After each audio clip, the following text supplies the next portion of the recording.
René Guénon, Introduction générale à l'étude des doctrines hindoues. Première partie. Considérations préliminaires. Chapitre 1er. Orient et Occident.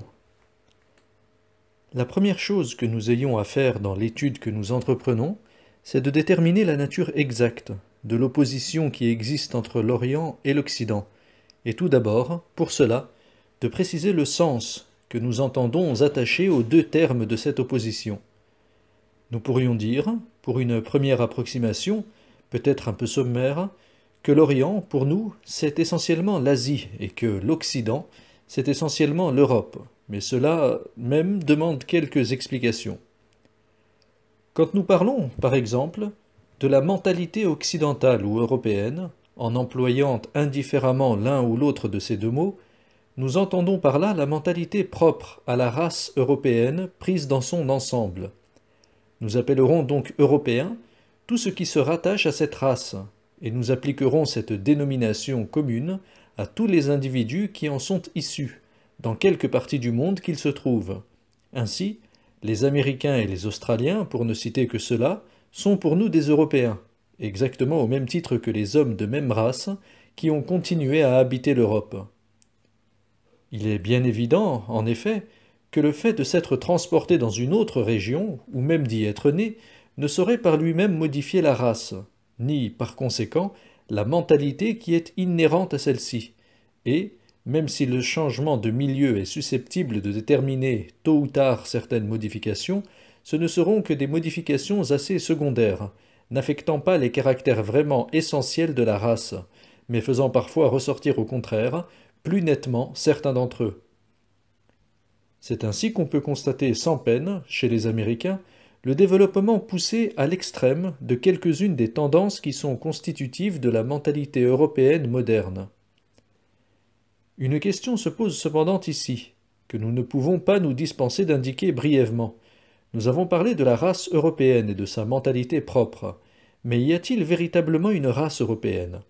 Si l'on veut entendre par là une race primitive, ayant une unité originelle et une parfaite homogénéité, il faut répondre négativement, car personne ne peut contester que la population actuelle de l'Europe se soit formée par un mélange d'éléments appartenant à des races fort diverses, et qu'il y ait des différences ethniques assez accentuées, non seulement d'un pays à un autre, mais même à l'intérieur de chaque groupement national.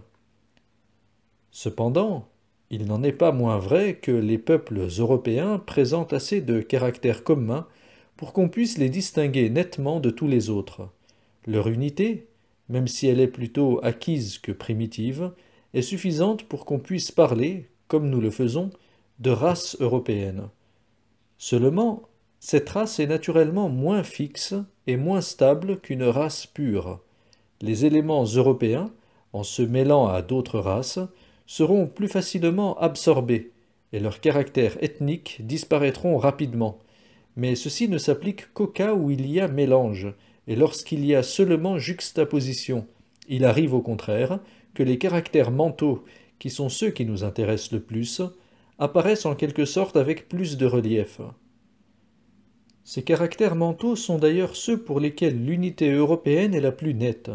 Quelles qu'aient pu être les différences originelles à cet égard comme aux autres, il s'est formé peu à peu, au cours de l'histoire, une mentalité commune à tous les peuples de l'Europe.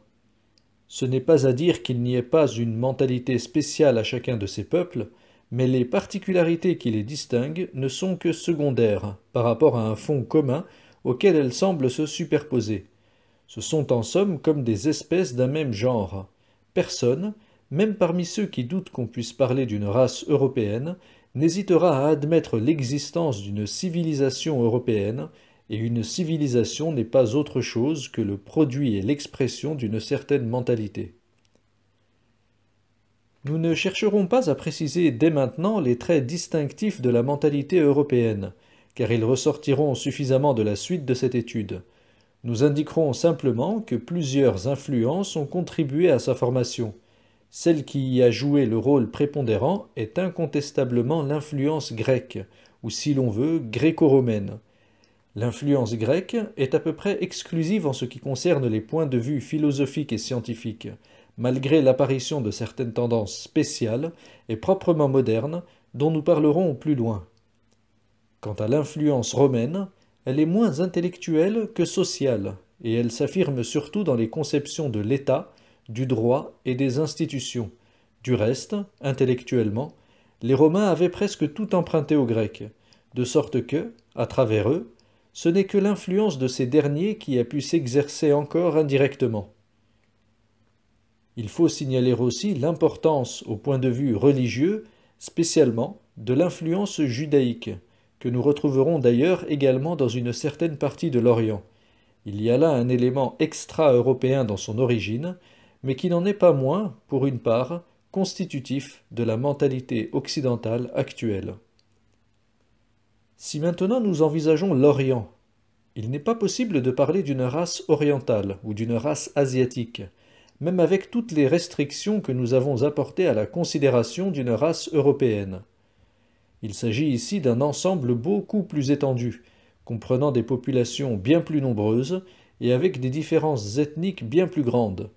On peut distinguer dans cet ensemble plusieurs races plus ou moins pures, mais offrant des caractéristiques très nettes et dont chacune a une civilisation propre, très différente des autres. Il n'y a pas une civilisation orientale comme il y a une civilisation occidentale, il y a en réalité des civilisations orientales. Il y aura donc lieu de dire des choses spéciales pour chacune de ces civilisations, et nous indiquerons par la suite quelles sont les grandes divisions générales qu'on peut établir sous ce rapport. Mais, malgré tout, on y trouvera, si l'on s'attache moins à la forme qu'au fond, assez d'éléments, ou plutôt de principes communs, pour qu'il soit possible de parler d'une mentalité orientale, par opposition à la mentalité occidentale. Quand nous disons que chacune des races de l'Orient a une civilisation propre, cela n'est pas absolument exact. Ce n'est même rigoureusement vrai que pour la seule race chinoise, dont la civilisation a précisément sa base essentielle dans l'unité ethnique.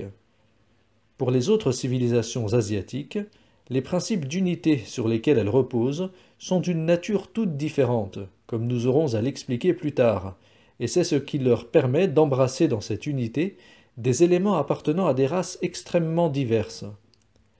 Nous disons civilisations asiatiques, car celles que nous avons en vue le sont toutes par leur origine, alors même qu'elles se sont étendues sur d'autres contrées, comme l'a fait surtout la civilisation musulmane.